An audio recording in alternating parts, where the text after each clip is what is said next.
Ice crystals in my water bottle. Just a little bit. It is a cool morning on the third day of my Rae Lakes Loop, as evidenced by the ice crystals found in my my water bottle this morning, which was outside my tent. I was pretty cozy inside my tent. And if I'm being honest, I'm at like 10,600 feet right now. It's not as cold as I thought it was going to be. So that's good. But today I'm going to be tackling the challenge, first thing, of Glen Pass. I got about a half mile until the climb up there, and then it's 2 miles of a climb, but it is a climb. It's a pretty big climb. But after that, I'm pretty much downhill all the way back to Road's End. So I'll continue on the John Muir Trail south, connecting with Bubbs Creek Trail for real this time. And then that takes me west and downhill right back to Road's End. Probably won't reach there today. I think it's like 18 miles, and I had that injury, so probably not going to make it today, but just see how far down I can go. Setting off down the trail, I've got to finish going around Middle Rae Lake, and then I've got to cross the inlet between Upper and Middle Rae Lake. You can kind of see, maybe not on video, starting to get the first bit of sunlight on that peak over there.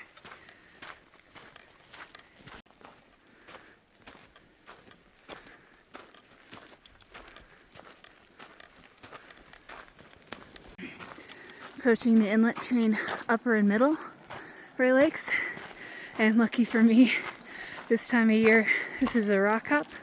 First time I did this was in a big snow year in the spring, and it was like knee to thigh deep. Let me zoom out a little bit. Got Upper, got the inlet, and the very beginning of Middle, which curves around there to the right. And the trail continues straight across. This sign actually has both trail names on it.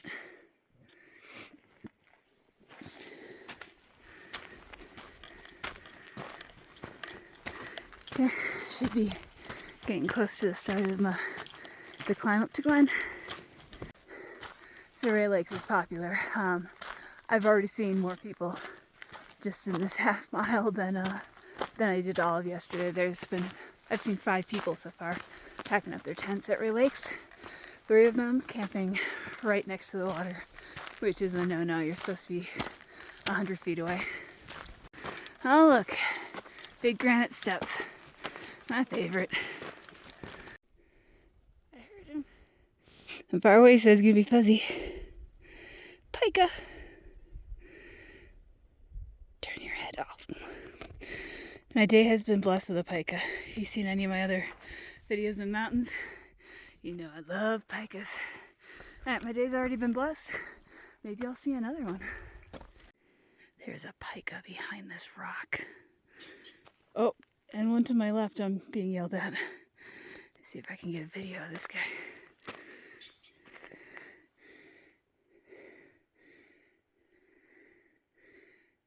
Alright, I see the jerk who's yelling at me. Go ahead, yell again.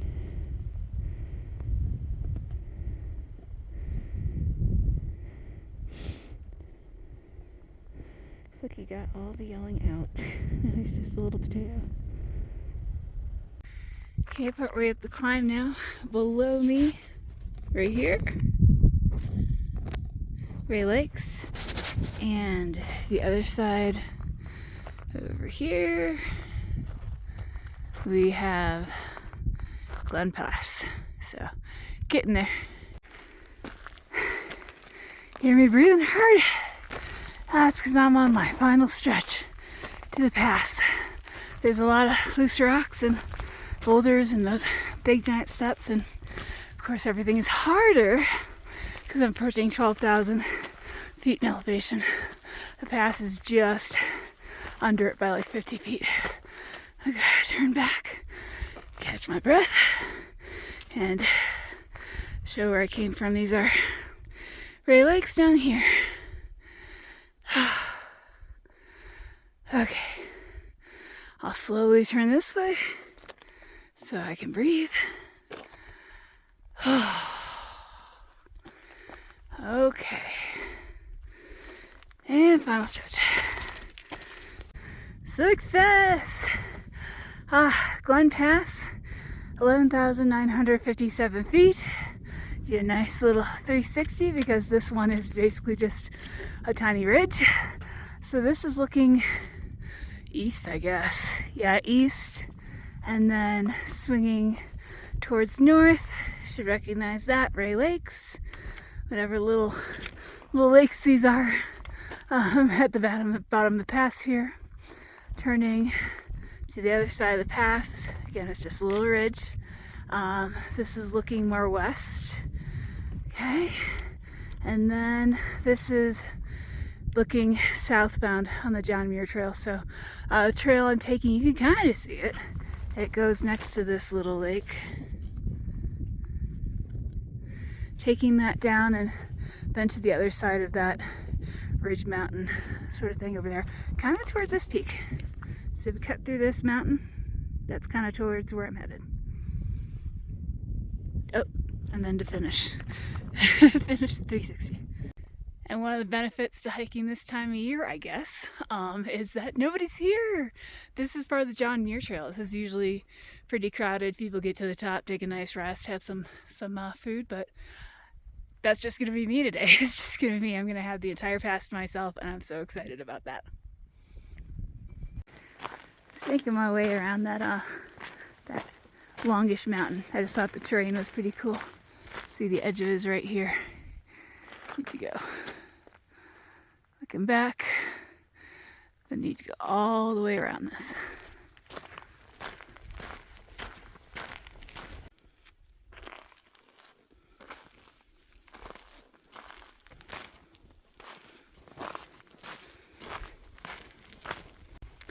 So I'm in kind of the Charlotte Lakes area, a little bit further to that junction. But I'm at a trail junction right here, and I see a paper floating on the trail sign, and I think it might be one of my favorite and my favorite ranger signs of all time.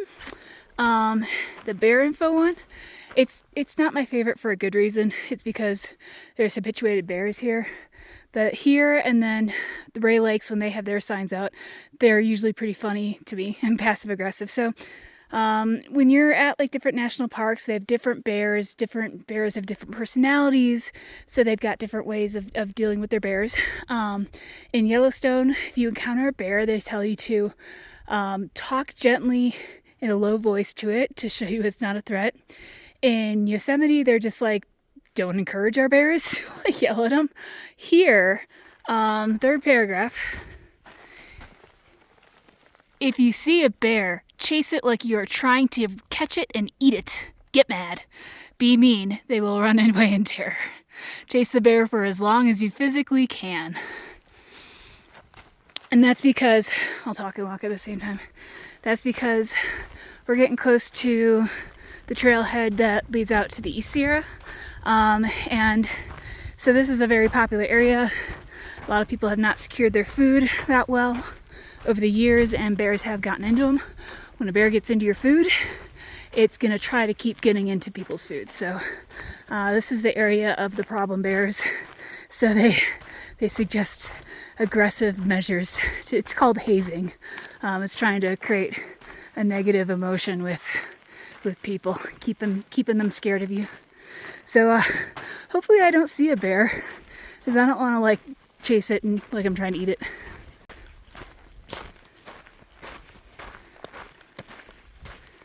Getting some awesome views through the trees. This is actually looking south on the John Muir Trail. That's Vedette Meadow down there. Vedette is where I'm going to be turning to join Bubbs Creek. And if you go up from Vedette Meadow, you actually have Forester Pass, which is the highest pass on the Pacific Crest Trail and the John Muir Trail, both of those trails. A really, really beautiful view from here. I'm going to be dropping a lot of elevation very quickly. Okay, I think behind the active bear, get out of here, bear. If that doesn't work, see the note on the other side. Oh, other side over here. Oh, the try to eat the bear thing. Okay, so Cedar Grove, 13 miles. This is my junction. I just came from the other side of this sign. This is southbound John Muir Trail. And this is where I go. 13 miles to Cedar Grove, but the trailhead is Road's End. I don't know if they've just mislabeled that, but I'm gonna be, oh, give me 1 second. Okay, continuing on. I will be heading down in elevation. I've already lost like over 2,000 feet. Should be at about 9,500 right now. Road's End is maybe just under 5,200. So wherever I stop tonight will be somewhere in there. So now I am on the Bubbs Creek Trail heading towards Road's End. So Bubbs Creek is a lot like Woods Creek. This canyon's gonna narrow a little bit, and just following the creek, this time I'm following it down. Creek is down there. Every once in a while in these upper reaches of Bubbs Creek, I'm getting these views. I'm gonna get one in a second. Of kind of, ooh, the high peaks to the south. Also getting wind with that. Very beautiful. I'm glad, especially this morning, I'm glad the fog wasn't in like it was yesterday. The clouds had a nice clear day up on the pass. Have a nice beautiful sunny day coming down, and I'm getting the fall colors back. Oh, look at this. Gorgeous.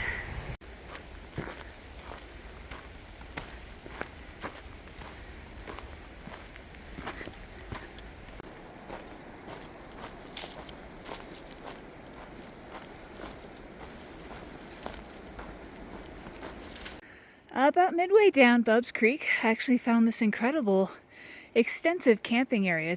It's quite a bit down from the trail. Trail's way up there, but there's all these open spaces, campfire rings, and there's even a bear box over here.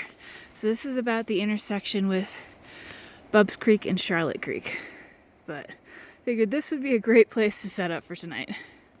And that's where I'm ending day 3. Tomorrow will be my last day. I've got like 7 or 8 miles to Road's End Trailhead, following Bubbs Creek the entire way.